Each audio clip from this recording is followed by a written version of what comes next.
in the absence of light. And my shadow has life of its own, watching you while you sleep all alone.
I'm condemned to the long, endless night, and I live in the absence of light.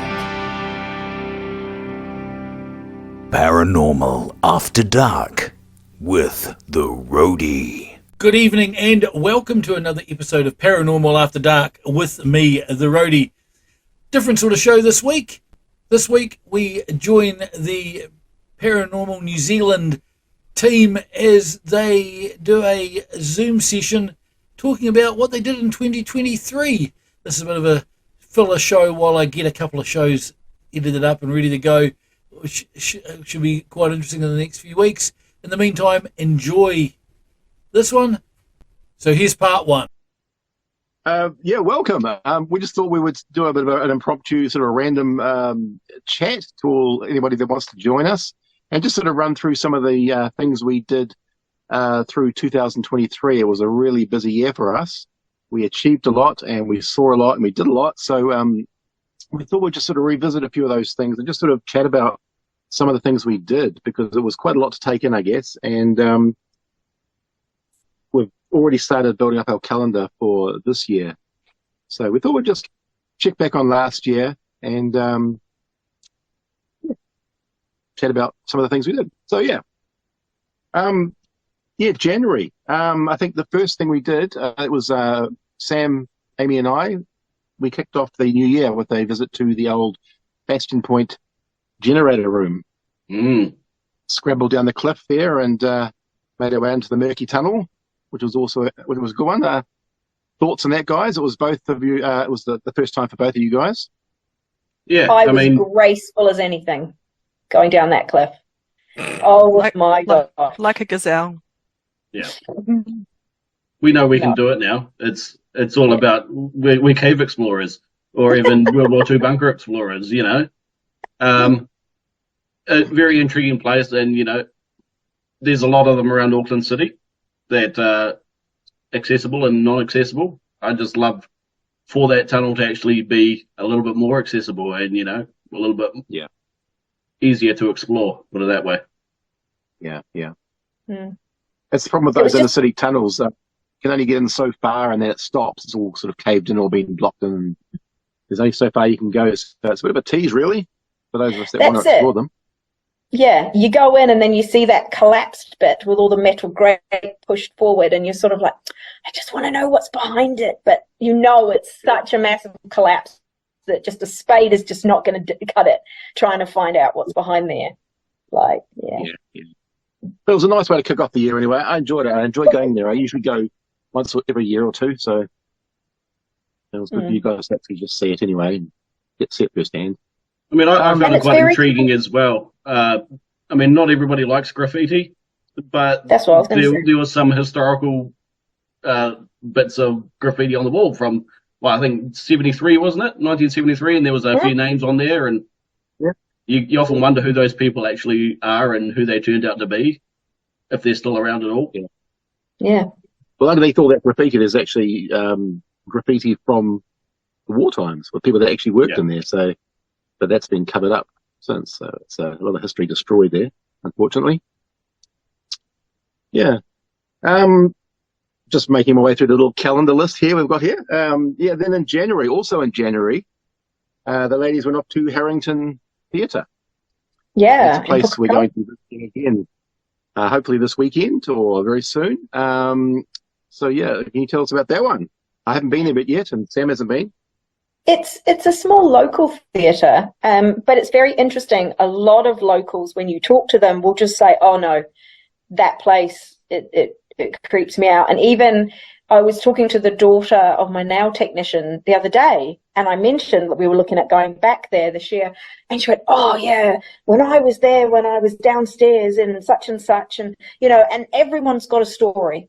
Everyone's got a story from it, and it's just fascinating, and I love that. We Go on, Natasha. I got the info on it from dance mums at work, and they always said it's creepy. And then if you look into the history of it, look up the Odd Fellows. Yeah, that probably explain a few things why it's so creepy, because it was an Odd Fellows lodge before it was passed on to the theatre group in Puki. And that's what fascinated us, because the story of the spirit there was actually a young girl in a white dress, and we're going, what does this have to do with a male society? Like, what is it? And it's as you start looking into the other uses of the building over time within the Franklin community, it becomes more apparent. But it's a really interesting place. It could still be from that. Could be from the Odd Fellows. They do have some odd rituals. If you look them up, then you'll understand. Yeah, but that was great, and I'm looking forward to going back there. It'll be interesting. It looks like a good one. It reminded me of the Playhouse Theatre in Glen. Similar to that. Sort of same sort of vibe. I was saying to Sam before, I'm looking forward to, because when we were there last time, we captured the sound of someone walking on the stage above our head. We were in the downstairs green room, and it was Barbara and I downstairs. Natasha was way at the back, miles away in the tech lab technicians area. And so it was sort of like, okay, that was definite footsteps. You heard it above you. It was almost like there was weight on it, like the stage was creaking. So it's sort of, I'll be interested if anything like that happens again. So it'll be quite cool. Yeah, I didn't hear anything, but you would have heard me walk down from basically the booth up the back. You would have heard me walk down. Later. But then I think you yelled out to me, or you messaged me or something, and I came straight down, and I'm like, what's happening? And they're like, oh, there's someone walking on the stage. It's like, it wasn't me. No. And whatever it is didn't set off my door chime thing. So no. So we had we were very high tech. We used one of those door chimes like you have in the corner dairy shop. Yep. Very high tech. Ding dong. Please come again. Sometimes it's the simple gadgets that work the best, though. Yep. Yeah. You don't know what's going to work and what's going to be useful to you. Try. And your camera fell over. as well, which was very odd because I was on one side of the stage, you're on the other side of the stage, and your camera just went. Tripod just went. Yeah. Not today, girl. Not today. Luckily, your camera was alright. Yeah, but there's more cameras to bring along this time, so we'll be able to capture it from all angles if it happens again. Well, 2 decent night vision ones as well. Yes. Yeah. Yes. So Hayley's just put a comment that she had an experience at the Harrington. So that's quite cool. Oh, good. Should send Keen it to hear any stories. Yeah. Yeah. We've got to document these things. It's all about the stories. Yeah. Build up some history and things of the place. There is an odd feeling. I don't know if because you're below ground in the dressing rooms, because it's a bit damp and dank down there, really. But it definitely feels like it's got a different vibe to other little local halls, like there's the Onifero Osper Hall and things like that, and that's got a different feeling to what is at Harrington. So not sure. Anyway, moving on. Yeah, well, that was pretty much January, and I did manage to slot in a couple of sneaky visits back to the Carrington Psychiatric Hospital just to take photographs of some of the buildings that are slowly being demolished there, keeping track of that one. And I went back to the old Howick Historical Village too for my sort of start of the year. I usually go at the end of the year or the start of the year back to there to visit Puanui Homestead and spend some time there talking to the residents and just documenting it a little bit further. Hopefully one day we'll get back in there again officially. So that was January. It was quite a busy January, actually. I think we got a little bit productive during the Christmas holidays, which was nice. Of course, we entered the new year. It was in March. In March, we were featured in American Paranormal magazine as well. We got a 3-page spread on that. That was quite nice. It's always nice to be approached by an overseas publication and saying, hey, we'd like to do a feature about you guys and send us some photos and tell us all about yourself, and we'll put it all in there. So that was great. It's got us a few more followers and all that. And April, on to April now. That's when we released the new shirt logo. Natasha's got the logo behind her there, and she's wearing one there. We officially released the new shirt with the new look, bit of an upgrade, I think, just to sort of prepare for the name change. And they were printed by a good friend of mine in Wellington, Brendan Mabley. If you're watching, Brendan, thanks, mate. You've done an amazing job. They look really good. So we've got the new shirts out. So that's really good. Paranormal After Dark with the Roadie.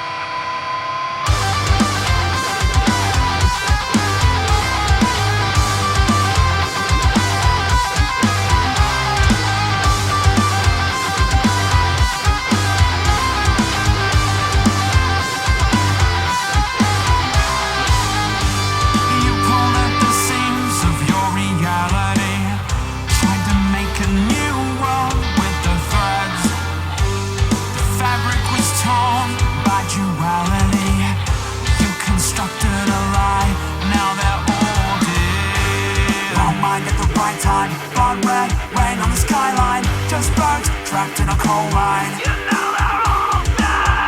Bodies line the horizon. Dark clouds collapse in the sky and no light left on the lifeline. First you wanted nothing, but then you wanted more, and now you want it all, and nothing left but time. So there's your answer. Nothing left to take, and now you're stuck in wasteland. Ask why you're forsaken.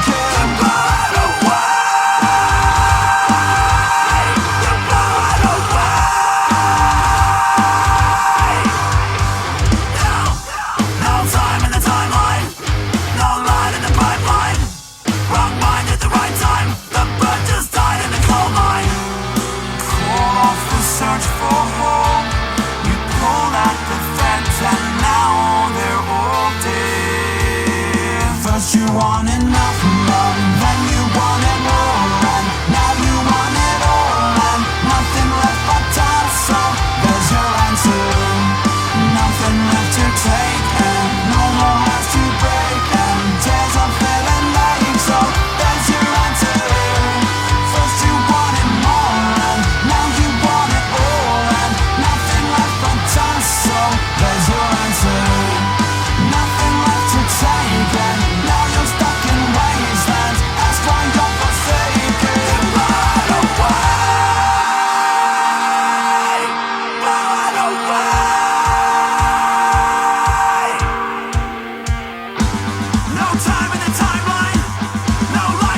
You wanted nothing more, then you wanted more, and now you want it all, and nothing left but dust. So there's your answer. Nothing left to take, and now you're stuck in wastelands as far you're forsaken. You blow it away. You blow it away.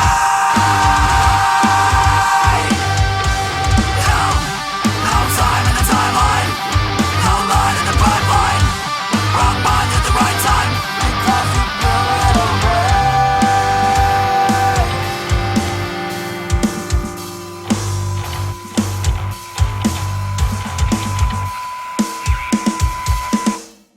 That's a Raise Kiwi band with Hungry Ghost here on Paranormal After Dark with the Roadie. This week it's Paranormal New Zealand, some good friends of mine, and their Year in Review 2023 roundtable they did online. So let's get back to part 2. April was a big one for us as well because we all headed off to Melbourne.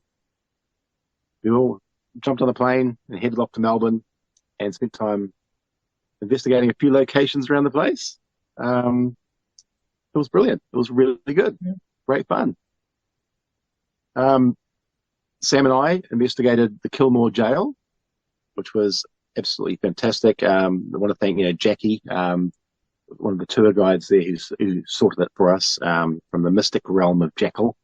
That's the little tour name that she uses. And she arranged it all for us and gave us the keys and basically showed us around and gave us free reign of the place, which was amazing. And also, Awesome built to little bone. jail, wasn't it? Oh, awesome. Great It little was jail. fantastic. It was really cool. I really enjoyed it. And it was nice to have just a bit of free reign to it, to just do whatever we wanted to there and check it all out. And of course, thanks to Bill Tabone over there as well, who organised it all and got in touch with them and sort of sorted it out for us. So really appreciate that, Bill. It was a great experience. And of course, during the daytimes, we all sort of went off and did our little touristy things and checked out some of the locations. Amy, what did you saw a few places? Penrith? I went to Pentridge, which is well worth going. So, I mean, Pentridge is an old prison, but it's now been updated. So it's got like housing and cafes and things, but it's got the old prison walls and features and everything's all built into the housing estate as such. And also it does tours, these brilliant tours of all the different parts. And I just loved it. Like I ended up in this jail area, and me and my friend Kelly and the tour guide were the only ones in this whole place. We had it all to ourselves and we're walking around. You have little headphones and it plays you the noise and you're hearing about what Chopper Read got up to and all those things. And it was just such a brilliant experience and a chance to take your own, voice recordings and bits and pieces because there's no one else there. So that was lovely. And then that was offset with Melbourne Jail as well. Went to the old Melbourne Jail, which I think the rest of you also did it at different times as well, I think. Was it that right, Sam? I went to Melbourne. Yeah. I went to Melbourne Jail. Yeah.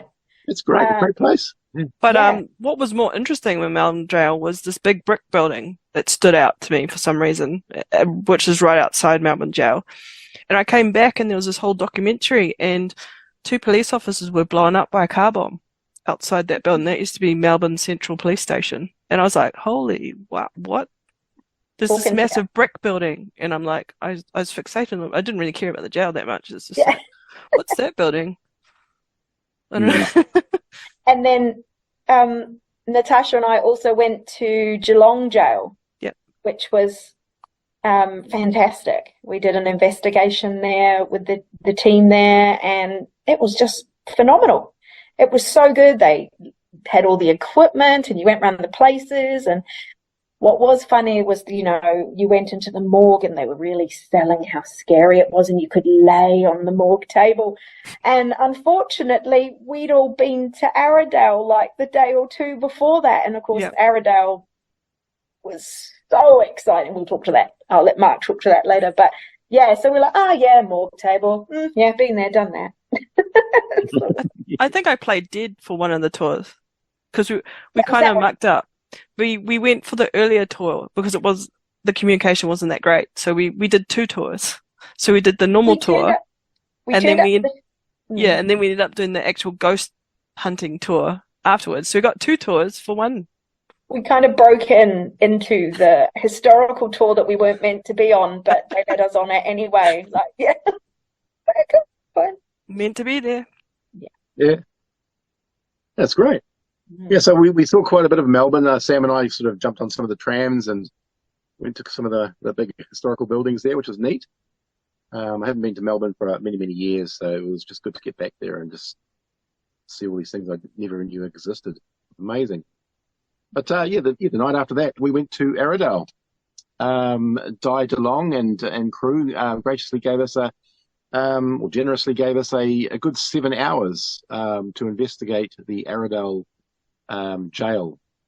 Incredible place, huge, massive multi-building area. It takes up a lot of space, a lot of buildings, and they had ghost tours running at the same time, but a different part of the complex. So yeah, we pretty much got most of the place to ourselves, didn't we? It was really good. We sort of it was just too much to take in. It was just a vast place with no power running, and you're just walking through hallways and sitting in rooms in complete darkness. It was fantastic. I loved it.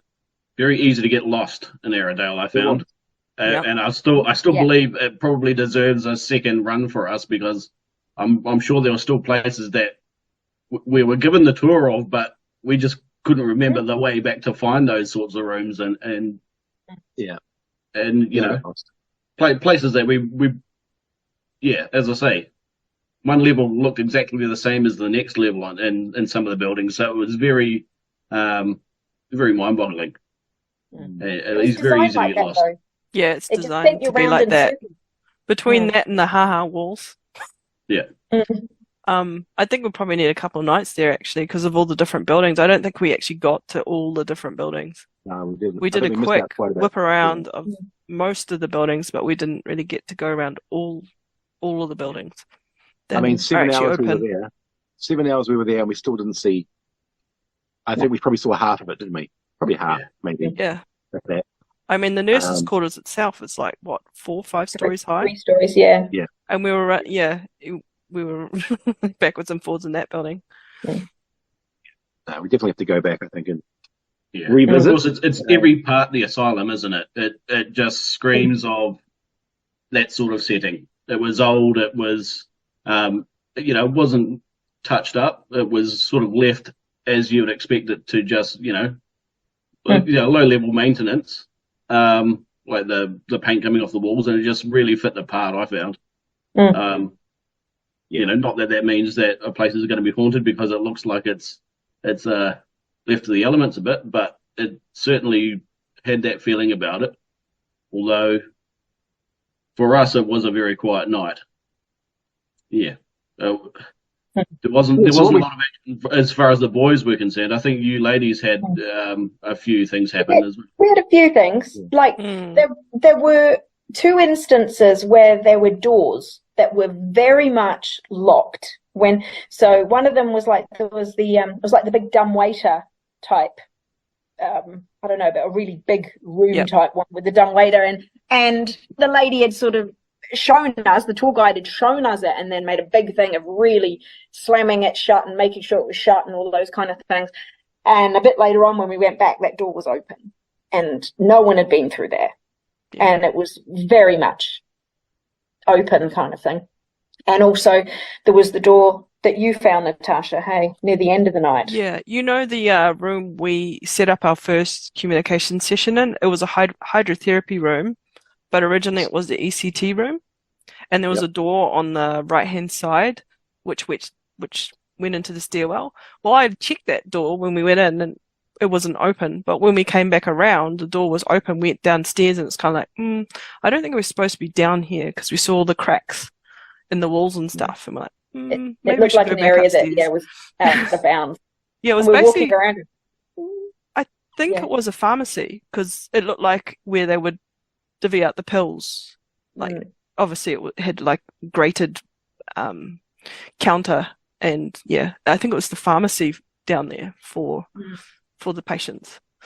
And I mean, I had my first real experience of an actual apparition there, in that I turned and I looked and I saw what I instantly recognized to be a woman in the on the second floor, sort of in the center lounge room in the staff quarters. And I looked over my shoulder and I just knew it was a woman, but it wasn't features, it wasn't clear, it wasn't like just a big shadow, it was just something just in your head. You recognize that shape and it was a woman. Yeah. And it was interesting. It was just there fleetingly and then gone. We both saw that shadow move though as well. There was like it was like a bathroom, so we were coming in one side of the bathroom and there was a door on the other side of the bathroom, and we definitely saw a shadow of somebody, and we couldn't replicate that. Yeah, the guide was stood with the door behind her talking to us. This was during broad daylight, just giving us the general tour, and we saw the shadow moving behind her, and we were like, okay, and we did. To be able to replicate a shadow of that size and that movement, the person had to be directly right behind her, in a way that we would have seen a person very much, and also they would have been coming from one locked door and walking through another locked door on the other side behind her to be able to make that movement flow. Yep. So that was quite interesting, because I mean, that was broad daylight. Of course we didn't get it on camera. We didn't, we just missed it. We just missed it. Always the way, isn't it? Yeah. Always. Yeah. Paranormal After Dark with the Roadie.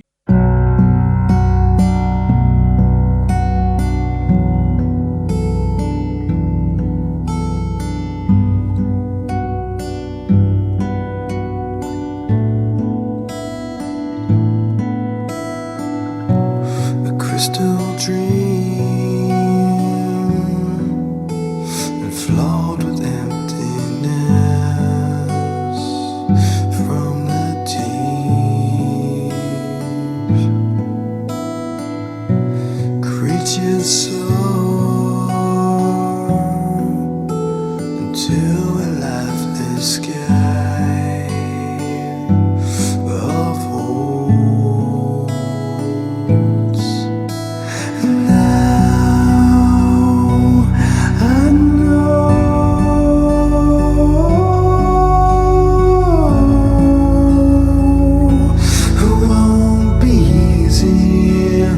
Waking up in the morning.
Temples of Mars and Like You Never Left, Kiwi band there, here on Paranormal After Dark with the Roadie.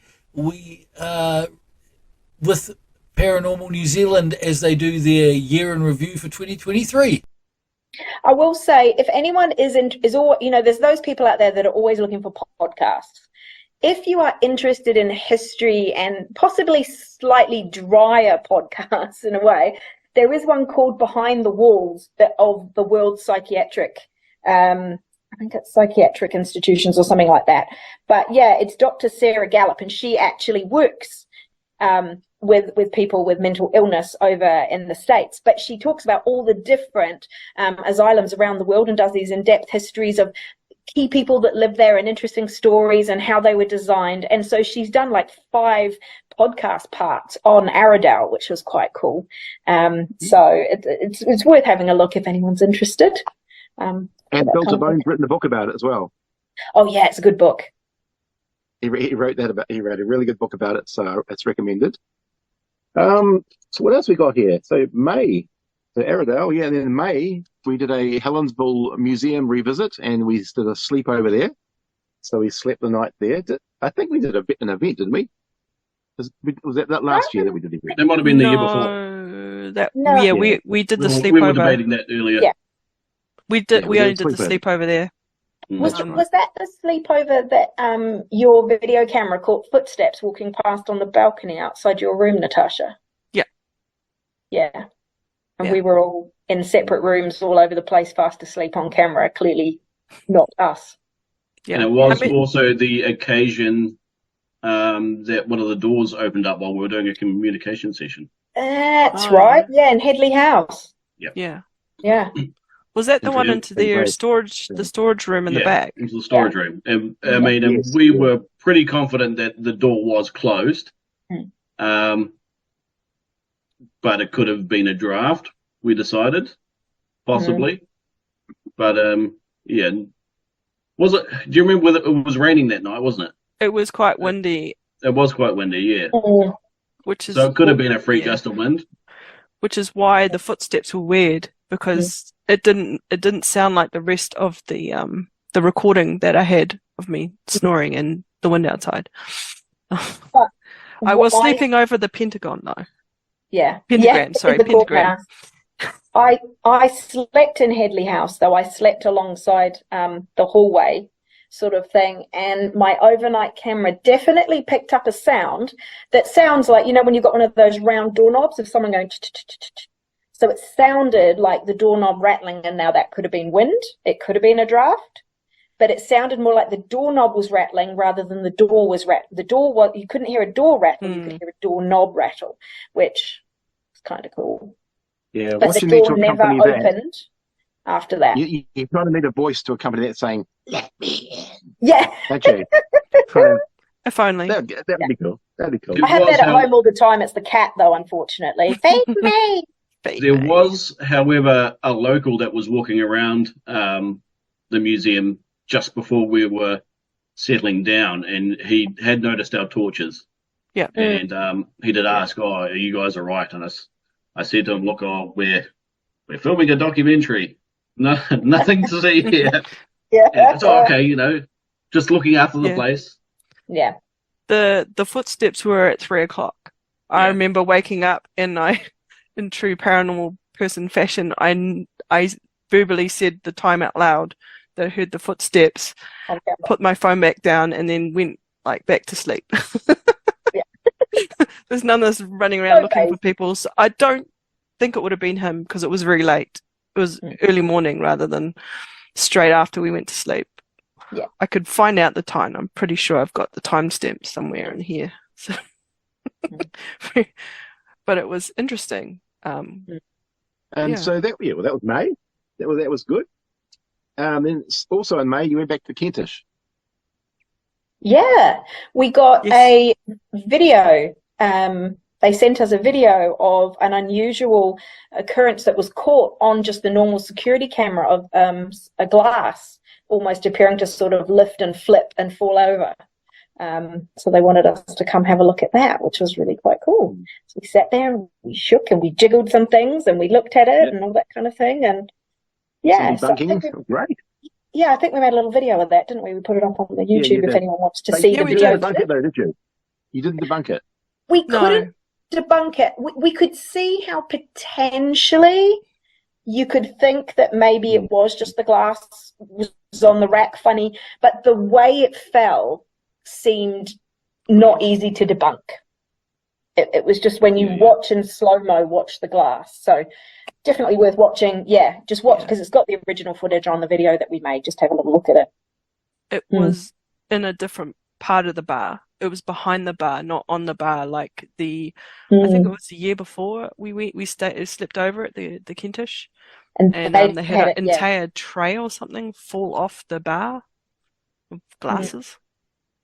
Yeah, Vicky's just asked if they're having a bit of activity, quite a lot at the Kentish. It sort of comes and goes at the Kentish, and I think a lot of people ascribe it to potentially Kate, who is a well-publicized female ex-landlady ghost there.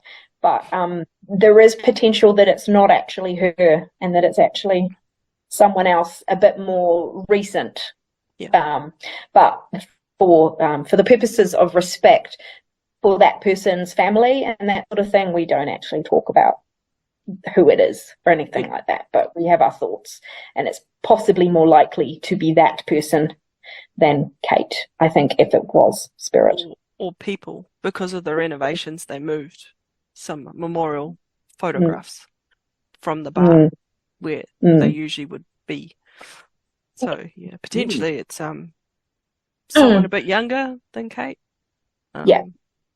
Right. So big one for June for Amy. Yes. Amy went to the UK. Went back to the UK. So I was born there. So hung out with my family, went to a few different places, and got to have one of those fangirl moments when I went on a Most Haunted event and got to meet Yvette Fielding in person. It was so exciting. And just, I've got video recordings and footage now where I still think it's funny. I listen back to it, and there we are doing a communication session, and we're talking, and there's Yvette Fielding, doing this communication session with me and doing table tipping with Glenn from Most Haunted. And, I'm like, oh my God, my little pinky fingers touching Glenn. This is so exciting. And just, it's just such a stupid fangirl moment. But it was like, I grew up watching Most Haunted, and it was fab. And I mean, that was at Stockport, just on the outside of Manchester at a guild hall. And I was doubly interested in it because it used to be an old school hall as well, but also now related to the Freemasons. And I mean, my dad's a Mason over here, so it was sort of like, I'm just interested in if there's going to be connections, if there's going to be anything like that.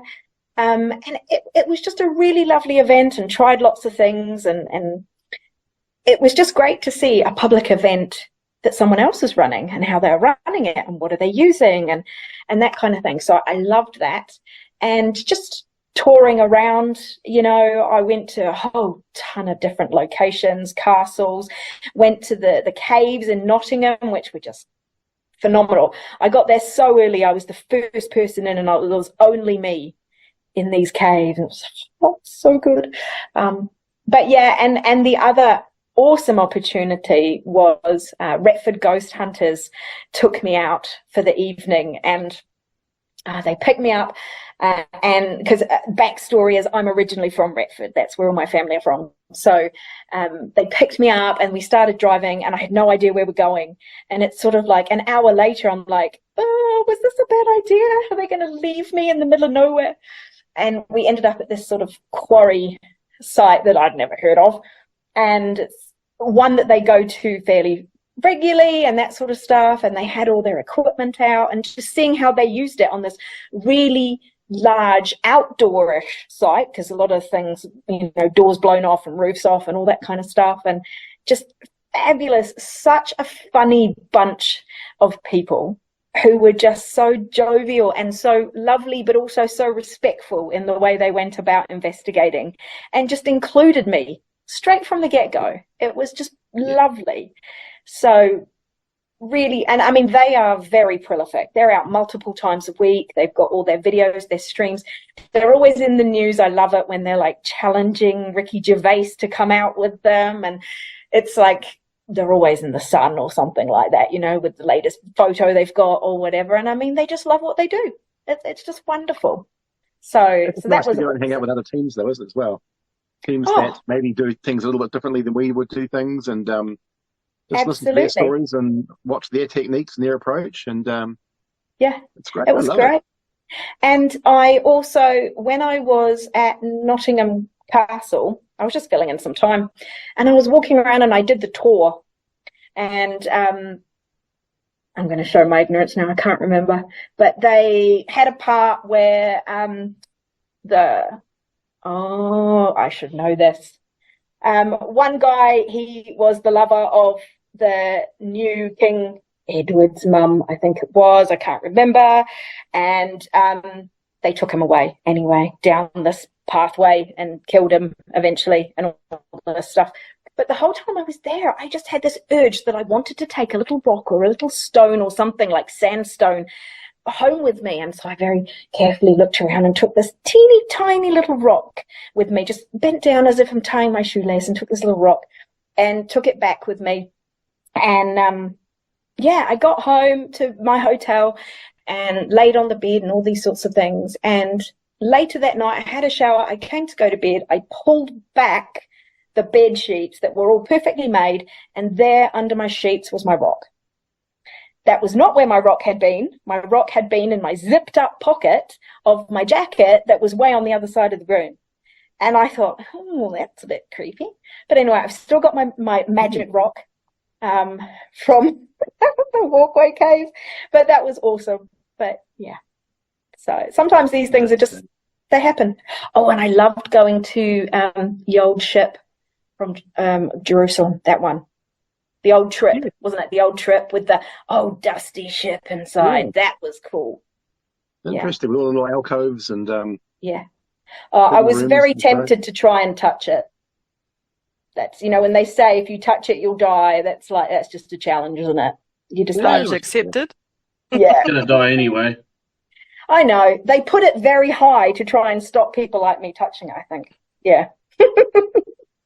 Is that like that chair in one of the pubs in England of one of the guys that got hung? If you sit in that chair, you would die because it's his chair. They've got a special chair in the old trip, I think, but I think it's the one that makes you pregnant instead. I don't think it's the one that makes you die. Don't sit on that one. No. Yeah, it didn't work. It's a bad idea. Did you sit on it, Mark? I sat on it. I'm still without child. Yeah, they do good food. It was rather invasive, but. So that was awesome. It was really good sort of following Amy's travels on that one. It was awesome.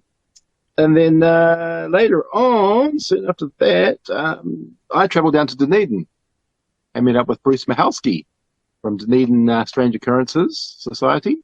He also runs the Dunedin Museum of Natural Mystery. And he took me out to the Dunback Inn, where we got to meet the owner, Liz Moore, who was an amazing woman who has run the pub for many years, and it's an incredible old pub. And we spent the night there. She put us up. She gave us rooms and fed us dinners, and it was just wonderful hospitality. And we just stayed a full night and just filmed and talked and sat in the corridors, and amazing place.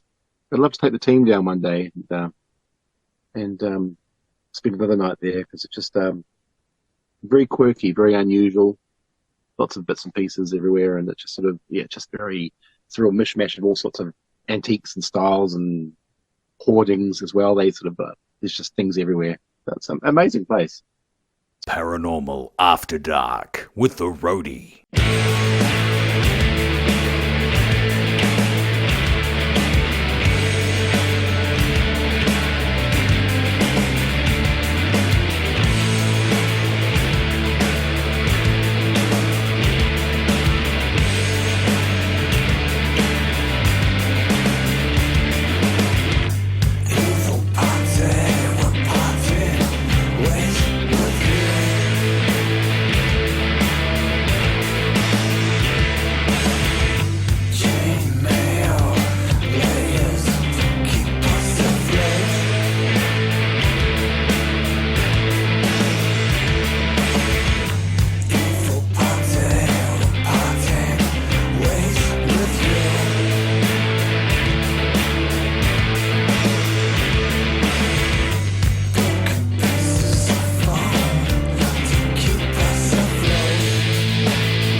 Another Kiwi band there, Swallow the Rat and Chainmail, here on Paranormal After Dark with the Roadie. Back to Paranormal New Zealand team as they review the year of 2023. June, we did a Pump House event. That was the first Pump House event for the year there, I think. That was in June. That was a good one. That was a really interesting one. I think it was just who would we have for that? It was just Sam, myself, and me. I think me and Kaya, was it? Oh, because we did a couple that year, didn't we? We did a couple. Yeah. So it would have been that one. Yeah, sorry. Yeah. Yeah. And that was great. That was great fun. Again, it sold out pretty much straight away, and really good crowd. It's always nice when the people that turn up are fun and really into it. So it was a good fun night. I really enjoyed it. I'm actually enjoying all the little events that we do now. It's we get some good people turning up. Yeah, we've had some really good crowds lately. People that are really into it, and then that's what I enjoy is people that ask lots of questions and really get into it and get involved and love what we do. Makes it a lot easier for us. June, that's when we released the latest book. So the new book came out. That was the Haunted Auckland book that came out in June. And that was very well received. A lot better than I thought it would be, actually. It's most of the sales have been from over the UK and Australia, and outside of Auckland. So that's been quite interesting. So that was a fun book to put together, and it basically just covered all the haunted locations that we've been to or want to go to or that may have been here in Auckland. I thought I'd cover that since it's where we come from, so I thought I'd cover that city, being the largest city in the country. So that was a great book to put together. A lot of fun, and it was very well received. So I'm happy about that. So I've started work on the next one now, which is going to cover the South Island. That's my next big project. In July, we joined the Ghost Planet Network, which is a TV station on Roku. That's put together by Neil Packer, who owns the Paranormal Research Centre in Hinckley. He's also the one that organised the Parameet 2023, which I spoke at with some amazing speakers, and a lovely guy. He's so proactive and so enthusiastic and motivated and just does so much. So alongside creating events, he's and running a paranormal research centre, which is an incredible place. He also runs a television station. So a lot of our videos have been uploaded to that, and it's all done through Roku. I think you need a special Roku stick or something on your TV to sort of pick it up, some sort of channel, but you can get it for free on a phone app as well, apparently now. So that's good. So it means that our work is sort of getting out there, and I think he was more interested in the more New Zealand stuff at the moment, and but he wants to sort of start featuring some of the Australian and UK things that are on our channel. So, yeah. Gets our name out there a little bit more, which is nice. August, we headed off to Whatapu again. Little ongoing research area that we've quite fascinated by. We sort of go back and spend time in the old haunted caves and the Gibbons homestead again. We always end up there staying a night. So that was fun. Sam, it's good to have Jeff come along as well. Meeting Jeff, another member of Paranormal New Zealand, join us. Yep. He's a newbie. He's a newbie. Bit of a newbie, yeah. And obviously Natasha was there as well. Second time around for you. Yeah.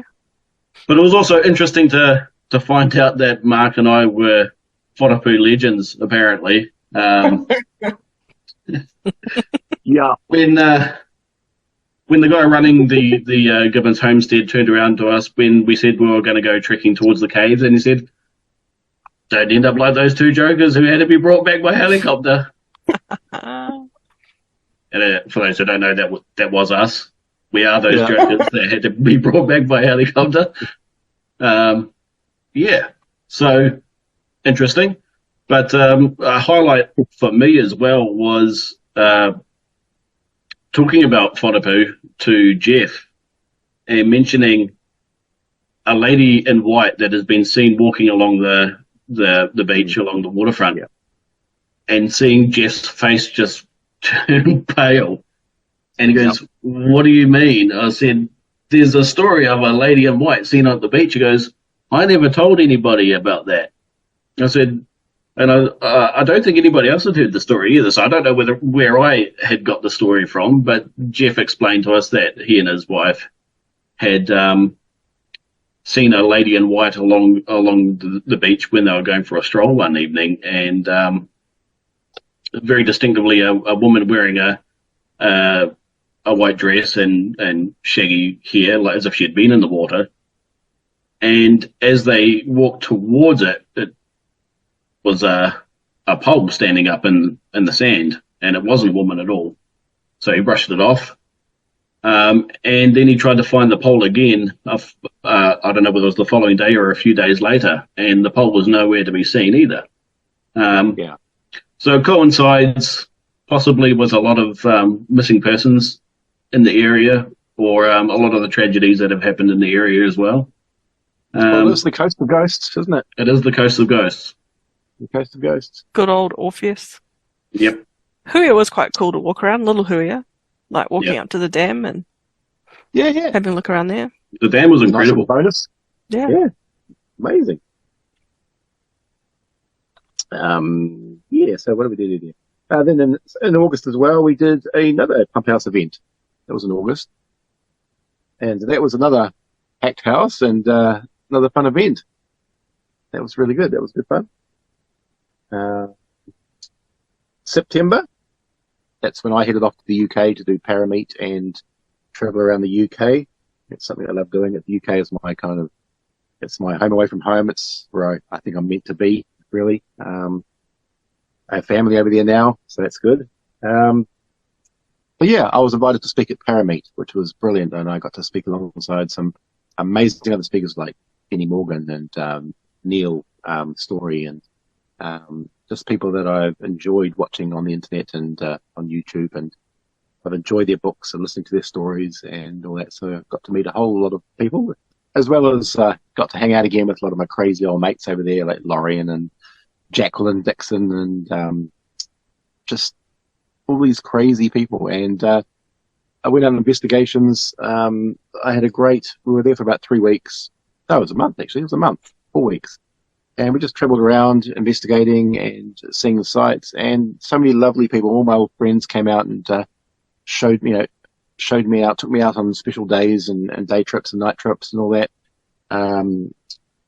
Jacqueline Dixon from Paranormal Path and Eileen Murray from Phantom Seekers Paranormal, they took me out for a day and showed me some old cemeteries and churches and landmarks and things, which was fantastic, great fun.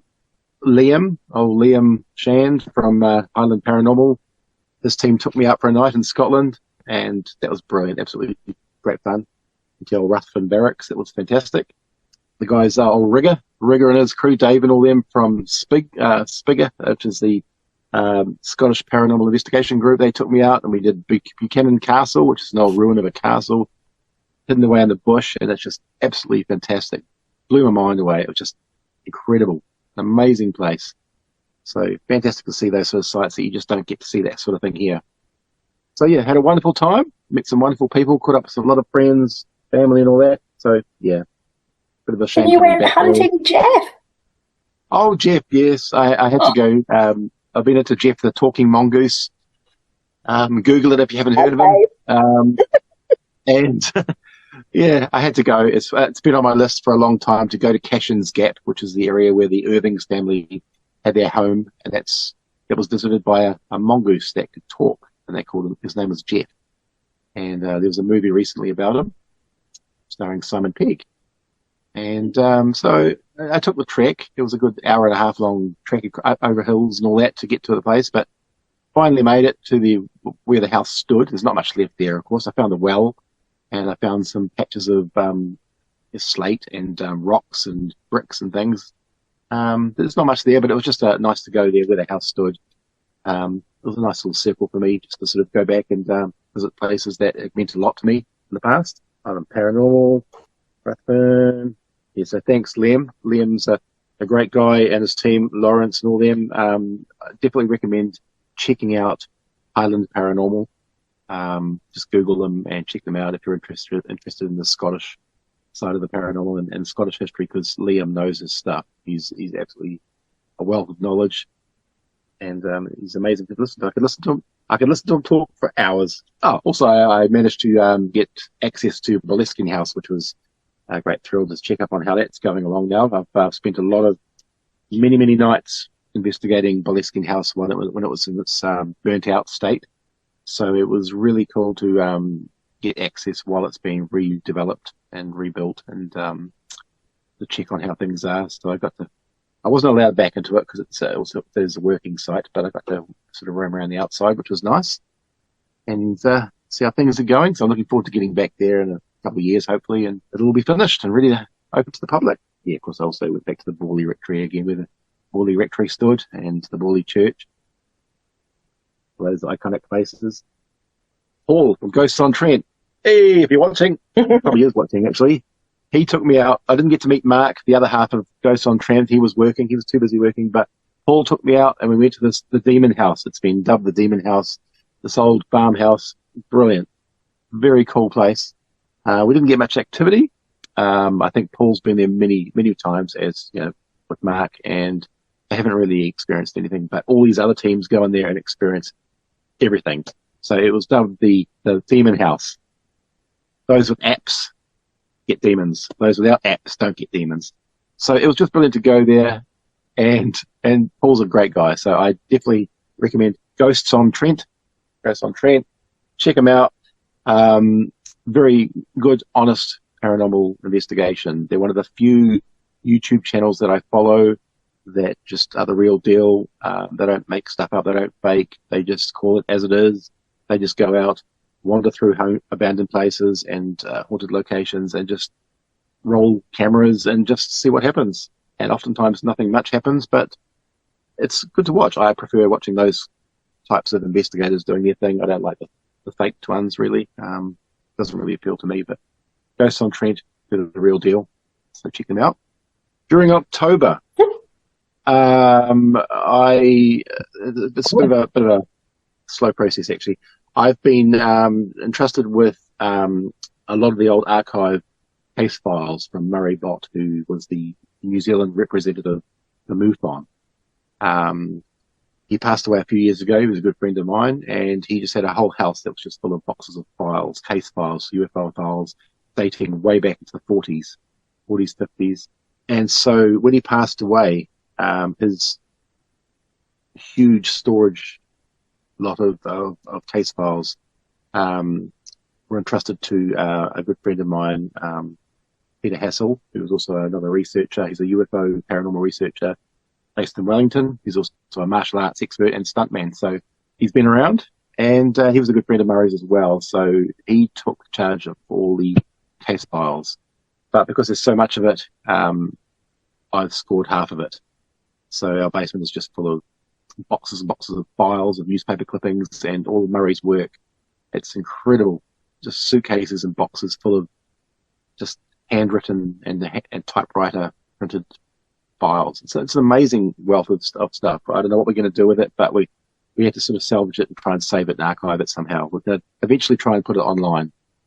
There's thousands and thousands of sheets, but we'll try and scan it. Paranormal After Dark with the Roadie on Rocket FM.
it nurtured through compassion's veins. Innocence has shown your true life's destiny. Spiritual light has shined upon the nameless child, gifted with a sense of care, a senseless faith. Step inside the bars of this intrinsic mind, banding from the true love you would never find.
That's The Adventures of Mike Joffa, a Kiwi band, and a song called Nameless. You're on Paranormal After Dark with the Roadie. This week it's a special show. It's Paranormal New Zealand doing a roundtable review of their year in 2023. Halloween, we were back at the Lake House Arts Centre for Halloween, and that was a crazy night. That was just, there would have been hundreds and hundreds of people there. So many people, wasn't there? It was just like far more than the year before, I'm sure of it. So many fantastic costumes as well. Yeah, we got chosen to be the judges for it, and that was a tough one. All these little wide-eyed kids looking at you in their little costumes, all wanting to be winners, and you had to like pick one or two. They were awesome costumes. It was great fun though. I enjoyed it. It was good. Yeah. Of course, we also got to investigate afterwards as well, didn't we? On that night, which was kind of interesting. We had Kaya with us. So Kaya's my daughter. Yeah. So yeah. And we tried out that Estes. Was that the night, the Estes method? Estes method, yeah. Yeah, we tried that out, which was kind of interesting. I thought some interesting things coming out of what she said compared to what the the questions we were giving. I mean, it's not something that I've always bought into, especially when it comes to ghost boxes and things like that. But I think it was, for me, I think it's something that's worth looking a bit further into. Oh yeah. Testing out. It's always good to test things out, and there's things that I would do differently next time. But yeah, it certainly opened up my eyes a little bit to it. Yeah, I think it will be good to go back there and continue to test in that same location with different people in different ways and play around with it and see what happens or doesn't happen. I think it's quite interesting. Yeah. And especially when a lot of the answers that Kaya was giving correlated to what we think we know about the lake house as well. Names which and things she doesn't know. Yeah. So she's not someone who sits and watches our videos or any of that stuff. I don't talk about it with her at home, that kind of thing. So that was what was interesting, and also just the answers she was giving at the time. She was giving them the number of times they actually aligned with the questions we were asking was slightly higher than I would have thought for statistical probability of just coincidence. Yeah, it's definitely interesting. Statistical probability. Did you you're calculate asking me? Yes, exactly. Listen to you. I would think she would get at least one wrong, like out of every 25% of the time. I don't know. Everyone knows I hate math. Yeah. And I guess for me, that's the beauty of having access to the lake house as well. That each time we go, we seem to sort of learn something new or try something different. And we always walk away with more questions than answers, but that's what keeps us going. And we're lucky to have regular access to a place like that.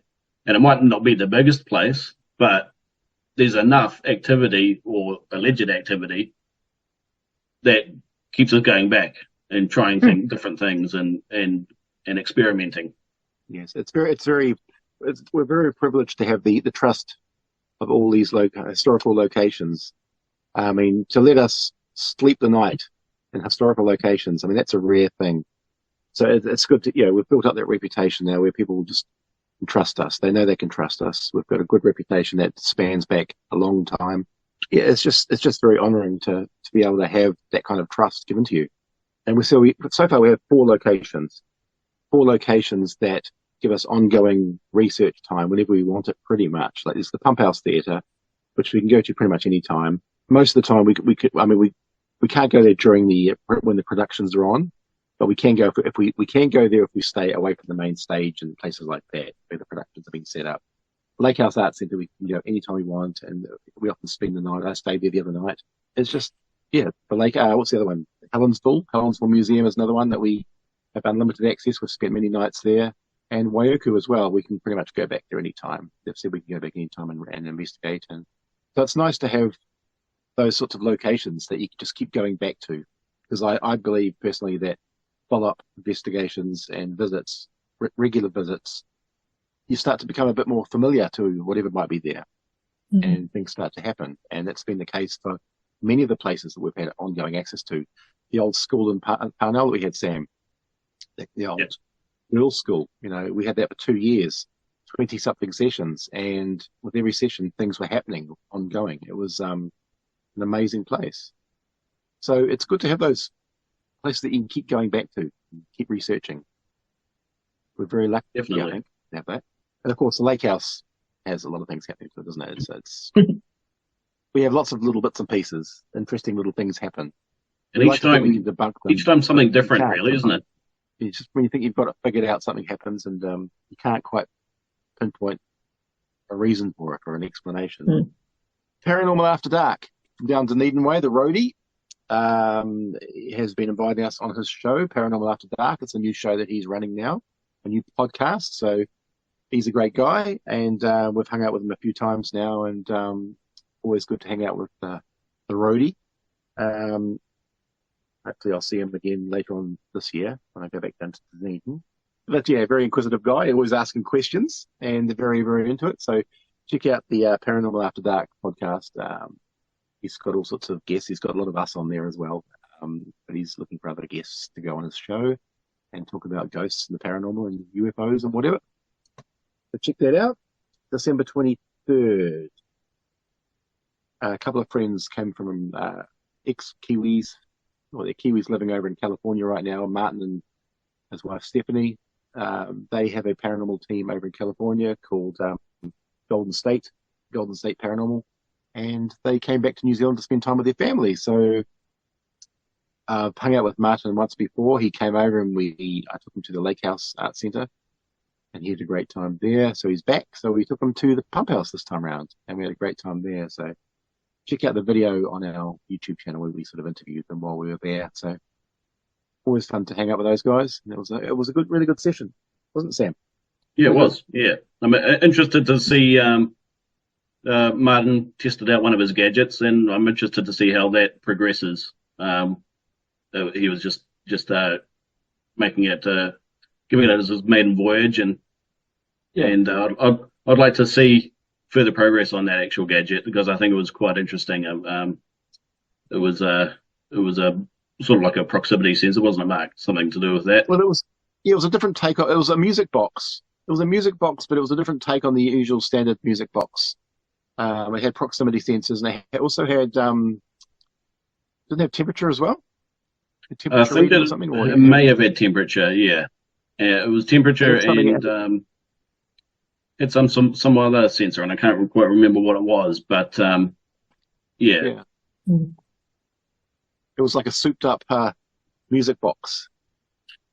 Yeah, it was sort of pimped and upgraded, which was pretty good. I wouldn't actually mind trying one myself. Martin, you would like one? Thank you.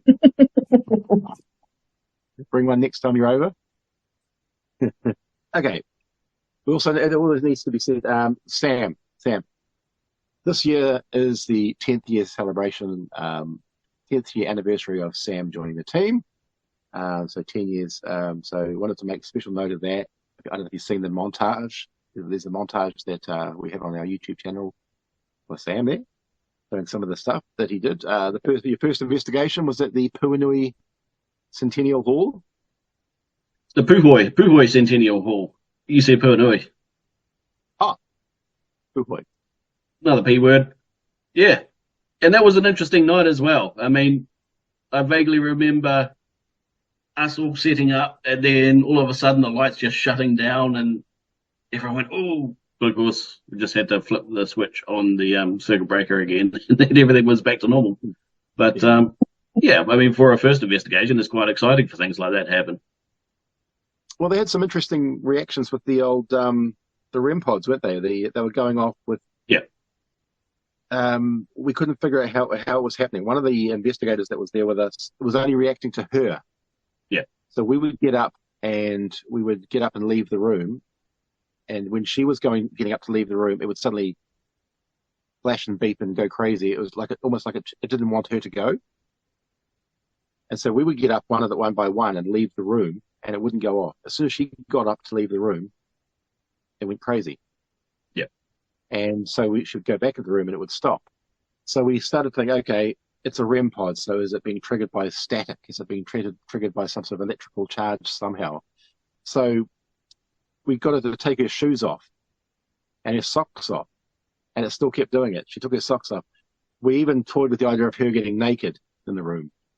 Everything in the name of science. Without us there, of course, but completely clothesless to see. But she didn't do it, of course. Didn't do that. But it was interesting. It was just we were all getting this weird vibe that, okay, there's something here that doesn't want her to leave.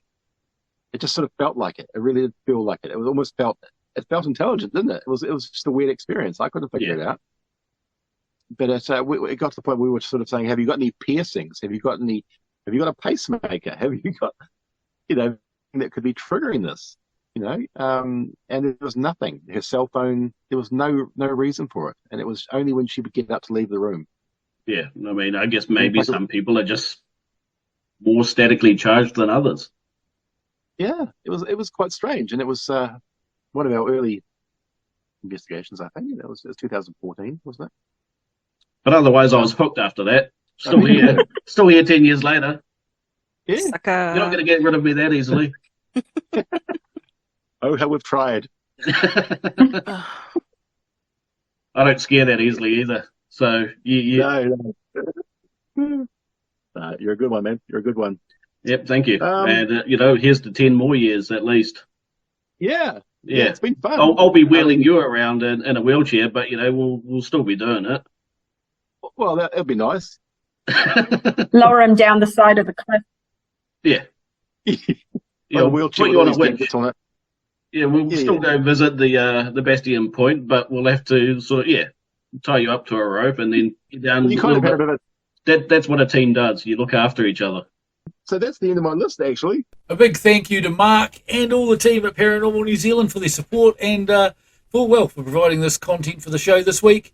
Coming up the next couple of weeks, I've got a couple of really good shows for you in the pipeline, so tune in for them.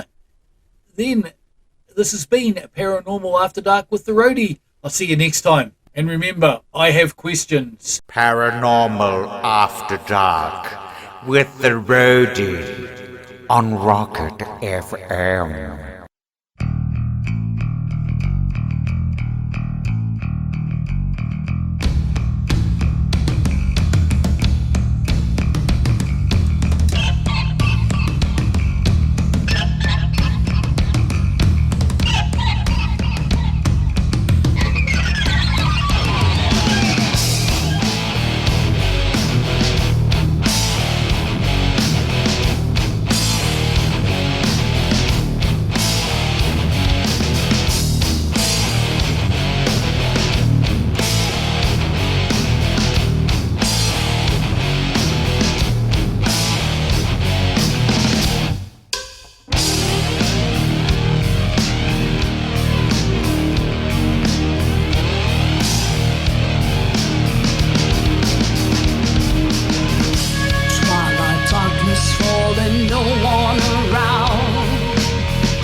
Are you prepared? Something's falling for you inside your head. Me creeping up now, take you over the ground. Here I am, yes I am, falling from my heart.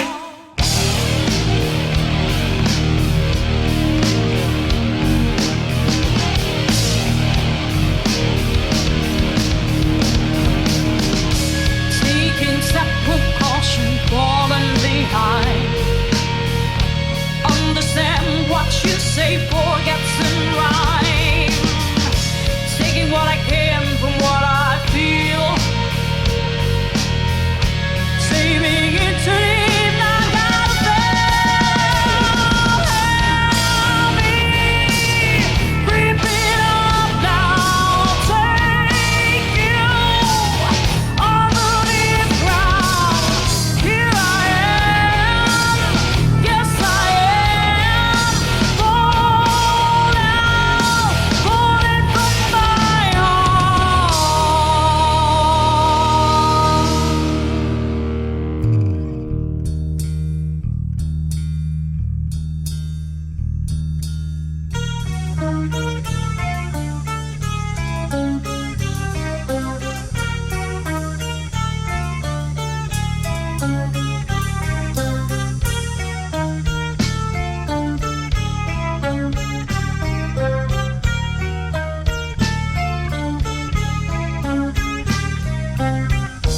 Can you hear me creeping up now?